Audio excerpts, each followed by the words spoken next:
এই সিরিজে ক্যাপ্টেন শান্তকে কিন্তু একটা স্পেশালি থ্যাঙ্কস দেওয়া উচিত, কারণ ক্যাপ্টেন শান্তর এই বুদ্ধিদীপ্ত ক্যাপ্টেন্সির কারণেই কিন্তু আমাদের এই ম্যাচটা জিতেছি। প্লাস আমরা এই সিরিজে শান্তর কাছ থেকে খুব সুন্দর বুদ্ধিদীপ্ত ক্যাপ্টেন্সি আমরা পেয়েছি। নাজমুল শান্ত এমন একটা প্লেয়ার যিনি সিস্টেম থেকে একদম প্রপার সিস্টেম থেকে উঠে এসেছেন।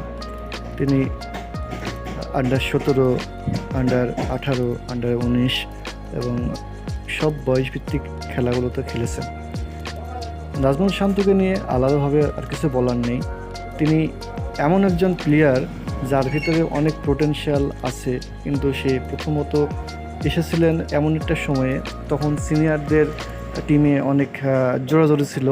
সেই সময় আসলে পারফর্ম না করলেও মনে হয়েছে যে শান্তকেই বাদ দিই বা শান্তর উপরে জেলাসি হয়েছে, কিন্তু দিনে দিনে তিনি নিজেকে আরও বেশি পরিপুক্ত করেছেন এবং তিনি প্রমাণ দিয়েছেন যে না, আসলেই শান্ত একটা ভবিষ্যতের কারিগর হিসেবে বাংলাদেশের। আমার মনে হয় শান্ত ক্যাপ্টেন্সিতে বাংলাদেশ এই সার্কেলে তো অনেক ভালো করতেছে, বর্তমানে 5 নম্বরে আছে টেস্ট র্যাঙ্কিংয়ে চ্যাম্পিয়নশিপের। সো শান্তকে আপনারা 10-এ কত দিবেন অবশ্যই এটা কমেন্ট বক্সে জানাবেন। ধন্যবাদ সবাইকে।